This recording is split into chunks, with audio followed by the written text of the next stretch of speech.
All right, ready to ditch the screens for a bit. Today we're getting into something different. Geocaching. Yeah, geocaching. It's like a treasure hunt, right? But with GPS. Yeah, you use GPS coordinates and... You find these hidden things. Exactly. They're called geocaches. Geocaches. And there are millions of them. Millions, wow. All over the world. Like, seriously, everywhere. Cities, countryside, you name it. So is this something anyone can do? Oh, absolutely. What's really cool about geocaching is that you can tailor it to you. Like, let's say you love history. Okay, yeah. You could look for geocaches near historical landmarks. Ah, I see. Learn about local history, all that. Or maybe you're more into hiking. I do like a good hike. Perfect. Then you can combine that with geocaching. You'll discover these amazing trails and views. Hidden gems, basically. Exactly. Places you probably wouldn't find otherwise. That's pretty neat.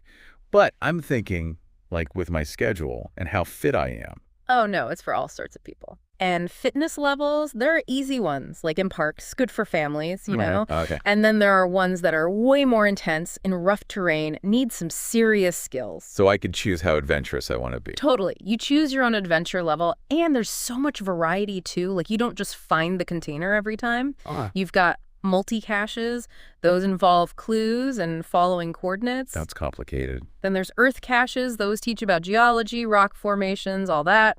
And then you have mystery caches. Those are fun. They've got puzzles and riddles. Ooh, a riddle. Now those I like. So yeah, lots of options. But honestly, all this talk about GPS and clues, is it hard to get the hang of? I get it. I had the same worry at first. Like, what if I get totally lost? It's not that bad, honestly. The geocaching community is super helpful. Oh, good. Lots of resources online, forums, tips. You can even chat with experienced geocachers. They love to help beginners. That's reassuring. Okay, so I wouldn't be totally on my own. Not at all. Okay, but real talk. How much does all this cost? Well, here's the best part. Basic membership on most platforms is totally free. Free? Seriously? Yep. Like on geocaching.com, the big one. You can see tons of caches, track your finds, chat with people, all for nothing. Okay, I'm listening, but there's got to be a catch, right? Well, there is a premium membership. Ah, there it is. But it's not crazy expensive, usually around 25 to 30 pounds a year. Not too bad. And with that, you get extra stuff. Advanced search filters, which are super helpful. What do those do? Like, you can filter by cache size or how difficult it is, what the terrain's like. So if I wanted an easy one, flat ground. You could do that. Even filter for caches that are good for kids or wheelchair accessible, things like that. Wow, that's really thoughtful. I'm impressed. Yeah, it's a great community. Okay, so we've heard a lot of good stuff, but are there downsides? Nothing's perfect, I've Yeah, I mean, like anything, there are a few things. Cache maintenance, for one. What do you mean? If you hide your own cache, you've got to take care of it. Keep it in good shape, Make sure it's accessible. Right. That means checking on it, fixing it if needed, maybe even replacing it eventually. Ah, I see. So it's a bit of a commitment. Yeah, it's like you're giving back to the community, keeping the game going. But what about on the other side? Like Yeah. if I'm looking for a cache and it's gone or broken, Yeah, unfortunately, that can happen. that's got to be frustrating. It is, especially if it's like out in the middle of nowhere. Yeah. Weather can mess them up. Animals, too. Sometimes people accidentally. It's part of the unpredictability of it, I guess. Bit of a gamble then. You could say that. Sometimes it's a nice surprise, sometimes not so much. Yeah, it's definitely a bummer when that happens. All right, well, let's move on to something more fun. Locations. I know people geocache all over the world. Oh, yeah. But let's start with the UK. Where are some good spots? The UK has some amazing spots. The Lake District, for one. Oh, beautiful place. Right. Gorgeous scenery. And the caches there, some of them are pretty challenging. I can imagine. Up in the hills by the lake. Exactly. You could be hiking, see a waterfall, then boom, there's a geocache hidden on a cliff or something. Sounds epic. But what about if you're not, like, a hardcore hiker? What about city folks? Oh, there's plenty for them, too. London's got a huge urban geocaching scene. Really? In London? Yeah. You could find a cache tucked away in some historic square or down a random alley with street art. Huh. So it's like a different way to see the city. Totally. Find all the hidden spots most people miss. I like that. Okay. But zooming out a bit, globally, what are some of the craziest places people have hidden geocaches? Ooh, let me think. I've heard of underwater caches. You need scuba gear to get those. Whoa, seriously? Yep. And some in abandoned mine shafts or on the sides of cliffs. Super dangerous. That's intense. There's even one in space, Wait, what? In space? You're messing with me. Oh, seriously. It was on the International Space Station back in 2008, I think. Another astronaut got it later. That's wild. Okay, I'm officially mind blown. Yeah. So for us regular folks who might want to try this, what do we need? Obviously a phone for the GPS, but anything else? A good app is key. Geocaching by Groundspeak is the main one. Super easy to use. Good for beginners. What does it do? It shows you the cache descriptions, you can navigate with it, log your finds, all that, and you can connect with other geocachers. Sounds good. What about like stuff to bring with you besides the phone? Well, always have a pen Well, and maybe a little notebook, signing the log books, writing down clues if you need to. Oh, and a flashlight's helpful. makes sense. Yeah, you never know how dark those containers might be. Or where they're hidden. Exactly. If you're going somewhere remote, a compass and map are good backups too, just in case. Smart. Technology can fail sometimes. Always good to be prepared. So you mentioned connecting with other geocachers. What's the community like? It's super active. People are really into it. Like online forums and stuff? Yeah, you've got those, but there are real-life events too, meetups, all over the place. Really? People share stories, swap tips, sometimes even go caching together. That's cool. So you could actually, like, make friends doing this. Oh, definitely. It's a great way to meet people who are into the same stuff. I'm starting to see the appeal. Okay, but let's get serious for a sec. Are there, like, rules, etiquette, things you shouldn't do? Yeah, for sure. The main thing is respect for the environment. Leave no trace, as they say. Right, don't mess stuff up. Exactly. Don't disturb animals and be careful about private property, That obviously. makes sense.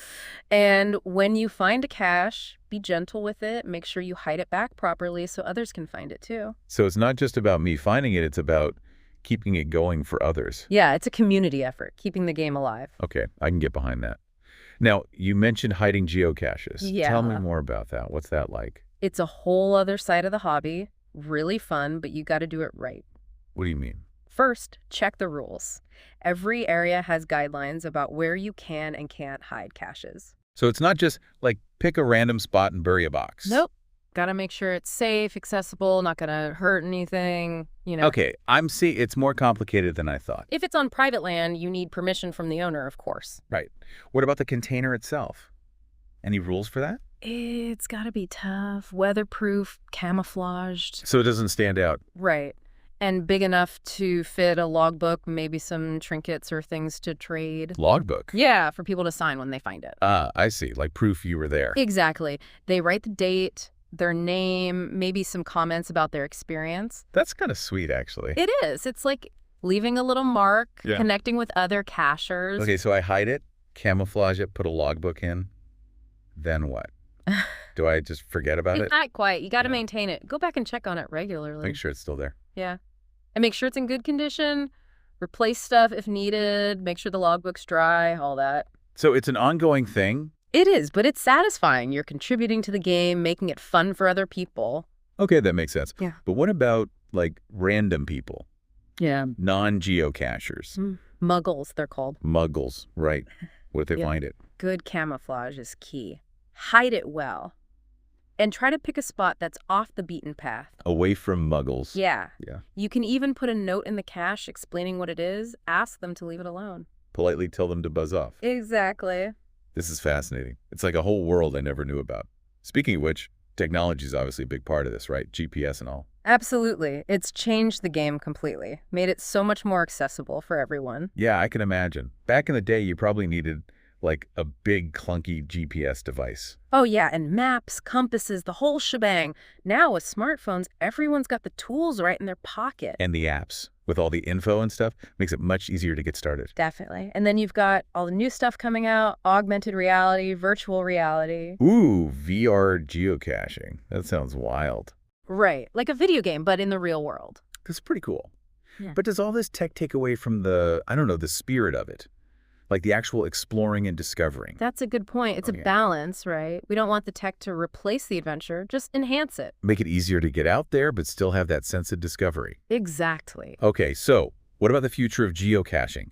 Any cool new tech on the horizon? Oh, tons of stuff. Wearable tech, for one, like smartwatches, fitness trackers. I can see that being useful. Imagine getting a notification right on your wrist when you're near a cache. Ooh, that would be cool. Or even clues popping up, guiding you along. Like a real-life video game. What about drones? I've heard people talking about using those for geocaching. Yeah, that's starting to become a thing, using drones to reach caches that are like up in trees or to scout out the area from above. That's next level. But I guess there are rules about that, right? You can't just fly a drone anywhere. Oh, definitely. Gotta be responsible, check local regulations, all that. We don't want drones ruining the experience for everyone else. Safety first. Okay. And respect for the environment, too. Always. Technology's great, but we have to use it wisely. I'm with you on that. Mm-hmm. So, big picture, what's geocaching really about? It's about getting people out there, exploring, having fun, connecting with nature and with each other. Technology can help with that, but it's not the main point. It's the human element that matters. Exactly. You know, it's funny. We've talked about all the practical stuff, the how-to, the tech. Yeah. But it makes me wonder, what is it about geocaching that, like, really draws people in? That's a great question. I think it has to do with, like, how we see the world. Okay, how so? Geocaching makes you pay attention, like really notice your surroundings. Instead of just walking by, oblivious. Exactly. Yeah. You're looking for things, hidden details, It's like it brings back that childlike sense of wonder. Yes, that's exactly it. It's like being a kid again on a treasure hunt. Which is super fun, by the way. The best. And it's not just about finding the thing, right? Yeah. It's the whole process, the challenge, figuring out the clues, getting over obstacles. And then boom, you find it. That feeling of, I did it, it's pretty powerful. And knowing you found something most people would never even notice. Exactly. Like you've got a secret, a hidden knowledge. A little bit of magic. I like that. And I think that kind of discovery is so important these days. Why? Well, with all the tech, the information overload, it's easy to get overwhelmed, Yeah, totally. Geocaching is like an antidote to that. You unplug, you get outside, you use your senses, you connect with the real world. It's a good reminder that adventure doesn't have to be far away. Right. You don't need to travel to some exotic place. It's right there in your neighborhood waiting to be discovered. Exactly. And what's even cooler is that this sense of adventure, this joy of finding things, Yeah. it's shared by people all over the world. It's global. Huge community, united by this love of exploration. It's like a secret society of geocachers. Huh. I like that. And that community aspect is important too, especially now when everything feels so divided. Yeah, that's a good point. Geocaching brings people together. You connect, you share stories, you help each other out. It's more than just a hobby, isn't it? It's like a way of life almost. Maybe. I think it's an invitation. An invitation. To see the world differently, to be curious, to explore, to join this amazing group of people who love adventure. I'm sold. I got to try this geocaching thing. I think you'll love it. Just remember, the real treasure isn't just the cache itself. It's the journey. Exactly. The challenge, the people you meet, the experiences you have along the way. Well said. This deep dive has been eye-opening. We've learned so much about geocaching. It's been fun. If you're listening and feeling inspired, I say go for it. Grab your phone, find an app, and start exploring. You never know what you might find hidden right around the corner. Until next time, happy caching, everyone.